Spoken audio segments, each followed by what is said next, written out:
New Beer Thursday! Woo! And this week we are going to be saying happy anniversary to our friends at Stone Brewing Company. So it is 17. They're almost legal. They're almost legal. 4 more years. For sex, that is. They're barely legal. Well, they've passed the age of consent. Stone can now consent to be your lover. But you couldn't screw Stone if you were over 18. You seem to know way too much about this. Yes. Anyway, their new 17th anniversary beer is the Götterdämmerung. I heard Stone's Götterdämmerung. always down to fuck, though. Stone is always DTF. Stone is always absolutely. This is the Götterdämmerung IPA. This is all German Pilsner and German hops with an ale yeast. Pilsner so it is not a IPL, but it is an IPA. It's German Pilsner malt things and German hops. Okay, all of the German hops. I want to do all the hops. Where were the hops again? Okay, here we go. It's using like they say, German hops with crazy awesome names: Hercules, Hersbrucker, Magnum, Merkur, Opal, Smaragd, and Strisselspalt. And it was dry hopped with Sterling, which has a sauce component. Yes. So yeah, it's a very tasty beer. I drank gallons of it yesterday. Cheers. Cheers. Yeah, we were at Bill's house, who works for Stone. So if anyone online was wondering why we had this 2 days before it came out, that's why. Although technically this is still 2 days before it came out, because it comes out tomorrow. Now it's just because we're special. It's because Stone graciously provides us with a bottle occasionally. Yes, so and I guess we should disclaimer that this bottle was provided to us free of charge by Stone Brewing Company. So, however, as Stone is horrifyingly aware, that would never change our viewpoint on their beer. Meh. If their beer sucks, I will tell them that it sucks. Yeah, it's got Fortunately, a nice, I've never run into that circumstance before. True enough. A nice hoppy nose, obviously. I'm sure they dry hop the hell out of it, but it's also got a nice malt component to it too on the nose. It's a very interesting. It's like a little bit breadier but drier IPA. It's definitely got that German Euro hop influence, because they're using all these like wacky varieties, but it's still it still very much shows the kind of terroir of Germany, if you will. It has that kind of herbal kind of note to it. You know what I mean? Mm-hmm. It's almost kind of, I don't want to say grassy because you can take that the wrong way, but it's very grassy ass, senorita. It's very green and like herb. I'm like sticking my face in an herb garden. All right. Yeah, it's got a very smooth bitterness to it, I think. I mean, it's definitely bitter. It's a Stone. It's a smooth criminal. I don't want to say it's a Stone beer, but it's, it's definitely got that classic Stone hop bite to it, especially with their anniversary beers, definitely. For the most part. At least the IPAs and stuff like that they do. Yeah. But it's a little smoother, I think, and I think that's just because of the malt, and it was fermented with ale yeast. Mm-hmm. Well, this is very similar to. This is very similar to what they do every year for their anniversary beer. It's always something very unique, very different. The 14 was the Imperial, with the E, Imperial IPA. The English one, yeah. The 15 was the Black Escondidian IPA. That was such a great beer. Yes. That was like one of the best ones they did. 13 was the Red IPA, which did not age well. 12 was the Bitter Chocolate Oatmeal Stout, which was one of my favorites. Did age well. 16, which aged amazingly. 16 was the IPA they did with, wasn't it a bunch of different peels, like citrus peels or something in it? I believe it was. It's so weird that I don't remember last year's IPA or last year's anniversary one, but I remember all of them going back. Yeah. We even did a show on it. I think with Sean McNew. But I think that's what we did with it. Yeah, for the most part, their anniversary beers they're all very unique excellent. And very different. Yeah. I'm very excited that this is going to be my 5th year at their anniversary party. Nice. So I'm looking forward to it. Well done. And there's going to be a big Dr. Bill Rare Beer Corner thing, and then BoutiqueCigars.com will be hosting the Mitch Steele's Cigar Lounge. So since Mitch and Greg have a diametrically opposing viewpoint on cigars, so it's always Mitch Steele's Cigar Lounge, and Greg Cook is nowhere to be found around it. Are you talking about Mitch Steele or Steve Wagner? Steve Wagner. Steve Wagner. I was wondering. I was like, Mitch. Yeah, Mitch is like, what the fuck are you talking about? All right, sorry, Steve Wagner. Sorry. Yeah, it's just Steve. Good job. Fucking that. Sorry, dude. I know, right? Yeah, it's the Sorry, Steve Steve. Wagner. We were just talking about Mitch Kisses earlier. Cigar Lounge, which is hosted by boutique-cigars.com. Yeah. Yes.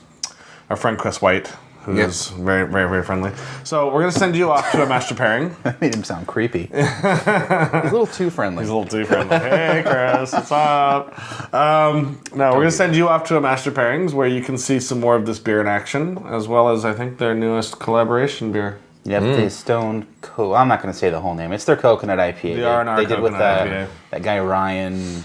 Stumpy Joe. His last name, I don't know what it is, but yeah he won the homebrew. It wasn't an AHA thing. It was, they had a homebrew rally. They have it every year. Yeah. He won, and it was done with Rip Current. Too. Yeah, Rip Current is the third. So go and watch that. It was enjoyable. I enjoyed it. I was there. I ate food. So did I. Matt wasn't, though. Coconut shrimp. Let's just talk about it. Are they still here?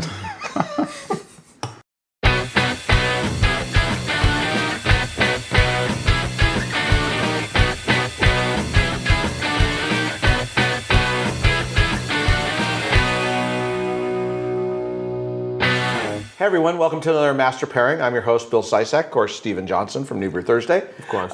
Today, we have a little fried shrimp. Actually, these are some form of coconut shrimp. A form of coconut shrimp? Well, when I'm used to seeing coconut shrimp, a lot of times you see big pieces of dried coconut sticking off of them. They're actually breaded with coconut. So this is a version that we picked up just because, once again, like I've been doing some of the junk food for the late night drinkers, I just want to get some basic food items that people might pick up, easy apps, easy access, things like that, you know, that they can get so they can have just when they're hanging out with their friends, because not everybody's going to go and order coconut shrimp from their seafood restaurant and bring them there for a party.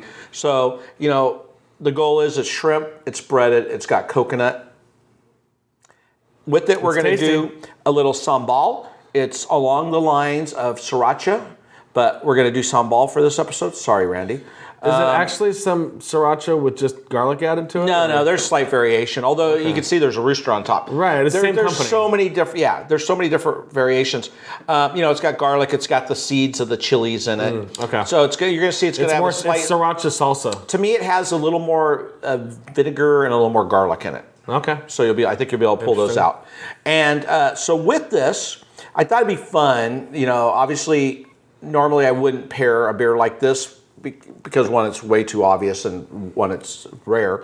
But we have our, I gotta get the full name, and the full name is not even, it's actually called, let me see if I can remember it. R&R Coconut IPA? No, It's called Robert and Ryan Rip Current Stone R&R Coconut IPA would be the full name.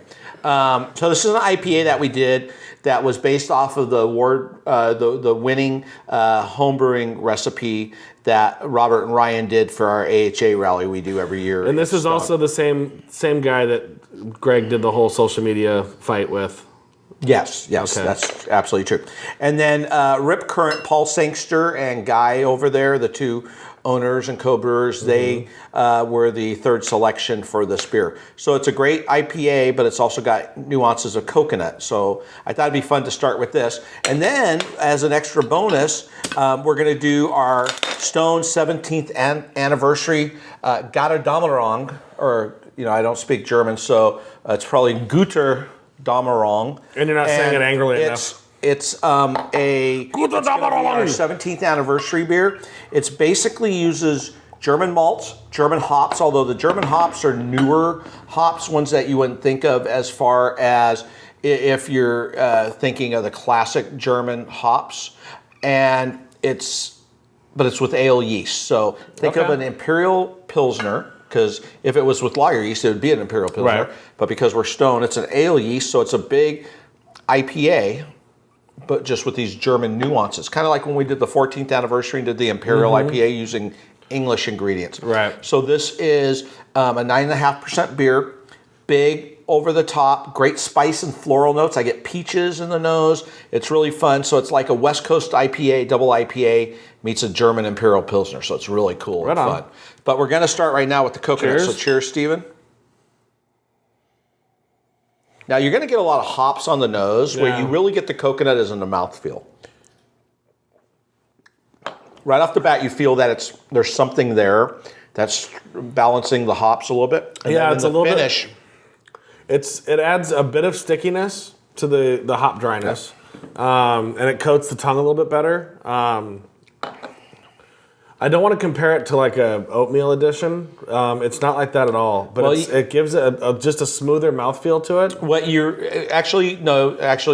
right in the fact that just like with oatmeal, where you get that kind of silky texture to the mouthfeel, this affects the mouthfeel. Right. But what you're really getting is in that bitterness, and then you're getting this sweet hint on the tip of your palate, and that's the coconut coming into just play. a little bit. And from what I understand, I've never had the homebrew version, but from what I understand, the homebrew version is much more coconut forward. We wanted to balance it out a little bit, and I think they all agreed they wanted to do that. So let's give this a shot. Should we be trying this without this stuff first, though? The reason why I'm including some ball is, oh my God, it's good. Because one, it's always nice if you're having a breaded thing to have a dipping sauce. Two, IPAs can handle heat. Remember, they calm the front and mid palate, but they accentuate it on the back end of the palate. So it's awesome. So what happens is with this beer, you're not only going to get the coconut matching the coconut, bringing out new nuances. You're going to get the hoppy bitterness playing off of the sambal. You're going to get the breaded fried fruit with the big intense fusel alcohol notes. Definitely getting all of that. It does bring the coconut way forward. Which is why I wanted you to try this so you could really see. And I think that might be, if you want to get a good idea of what the homebrew version tasted like, you probably pair this up with something coconutty, and it's really going to draw that out. Yeah, you could do this with a coconut cake or coconut cream pie. Once again, IPAs are great with sweet desserts. So, you want to pour the other beer, Stephen, before I eat all the shrimp? So this beer is amazing. It's going to be out nationally. It's really fun. So is the R&R, actually. But this beer is This just brings an out amazing beer. this actually tones down the coconut of the food.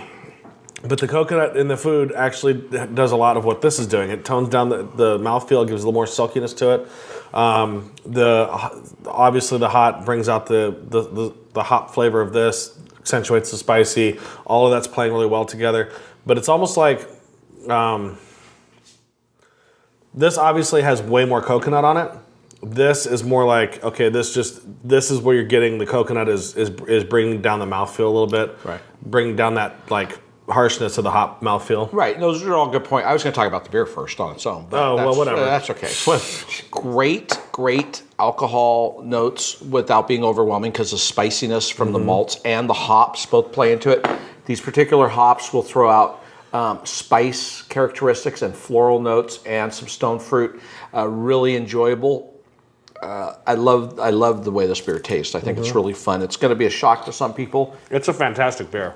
9.5%. So it's a big double IPA, but it's not going to be what people think. But it's definitely not malt driven. So let me try the pairing real quick before we get out of here. Really well nuanced. Actually brings out the breading, the toastiness of this really beautifully. The shrimp comes into play. The sambals there leaves a lingering burn on the back of my tongue, on the palate. It's delicious. You can't go wrong with these kind of things with coconut shrimp. But definitely jump in there with the IPAs, the amber ales, and pale ales, and they're all going to play really well. So thanks for watching another Master Pairing. Cheers, Stephen. Cheers.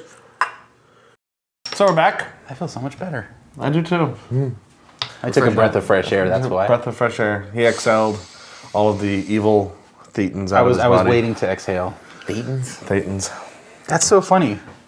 I was just reading I heard someone talk about Scientology this morning. That's funny you just said that. Yeah. That's a Scientology thing you said, right? Yeah. Thetans. Yeah, whatever. Greetings, Thetans. So, today's Thursday. Tomorrow is Friday, and that is the VIP Brewers Reserve party. Today is not Thursday. Well, Not technically. technically it's Sunday, but whatevs. It's not Tuesday, that's for damn sure. So many fucking days. Tomorrow is going to be the Brewers Reserve party. So if you're going to be there, I'm going to be there all by my lonesome because John forgot to buy tickets for No, it. I might be there. Oh, that's right. You're going to be serving cigars. Yes, I might be working the cigar booth. All right. And Matt just was like, "Oh, are we going?" And I'm like, "I don't know. Did you buy tickets?" He's like, "No." And I'm like, "Well, then you're not going." So Matt won't be there. So I'll be wandering around alone, drinking beer. So come and find me and keep me company. You're gonna be far from alone. You're gonna have all of the love of the fest. Well, that's what I'm hoping, is that like the fans who are watching the show right now will come and find me and drink beers with me. They will. Absolutely. So, and then Saturday we'll be there all day long. We have the all-day full access thing, so we'll be there all day. And by we, I mean me and John. Pretty much again, the rare beer section. Matt didn't buy tickets. Not that there's anything wrong with the other areas, but the rare beer section is pretty rad. So And it's also shaded. Yeah. So is the spot downstairs. They have a big, huge tent. That's true. That's right. So it's a great, great event. Yeah, it's fantastic. It's a lot of fun. So find us there if you're going to be around. We would love to see you. And then, what do we got coming up in September? Anything? Yeah? I thought we had something the first weekend in September coming up. That's Labor Day weekend. Oh yeah, Kat will be here, so I'll be tied up. Steve got literally. No, not literally. No. Yeah, yes. As far as anyway, the word you're looking for is anyway. Yeah. So it's gonna be a good time, and you getting tied up. That's gonna be a good time. That would shut up. God. Anyway, Embarrassed. I know, right? I'm all red. That's how you know we've found some truth. Yeah, When he's so like, no! The show is a little subdued today, but we had an all day session with Master Pairings and stuff yesterday, and Matt went to the full pint anniversary party, which so- was absolutely epic. And thanking the Full Pint guys, it was fantastic. Yeah, congratulations to them, and also congratulations to our friends at the Blue Palms Brew House. They're celebrating their 5th anniversary as we speak. We had to film today, so we couldn't get out there. Apologies for that. I thought the day was Thursday though. Yeah, we had to film the day that they had it, so... Wibbly wobbly, timey-wimey stuff. So anyway, good on it. This is apparently the month of anniversaries. Yay. Yeah. Well, it's the last month of summer, and end of all summer. these beer fests are gonna start winding down, and then it's time for the brouhaha, and that's kind of like the entrance to the wintry fall. Brouhaha, OC Festivals Kinda is thing. coming up. So I have a personal request to our fans. We have finally locked in our GABF information. We are going to be at GABF this year in October. We would like to know what you want to see from GABF. What are some breweries you'd like to hear from? Yeah, and even maybe some ideas of what you think you want to see from the actual show floor. So Because we got no ideas at this point. we have a few ideas, but we want to do something that's going to make you guys really interested in checking it out. So By a few ideas, he means no ideas.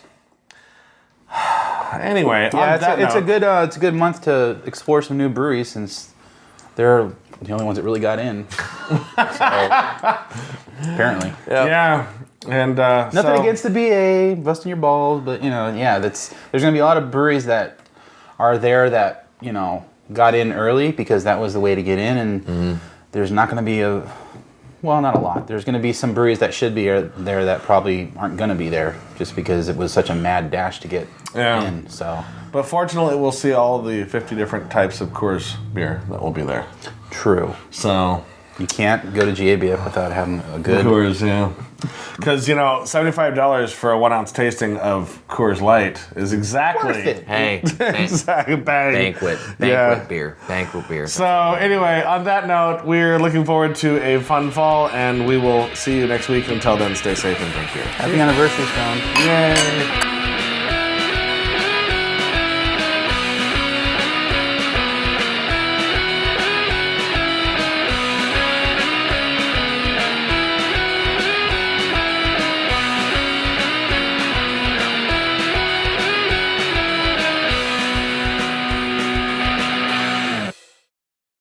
It's New Beer Thursday! Woo!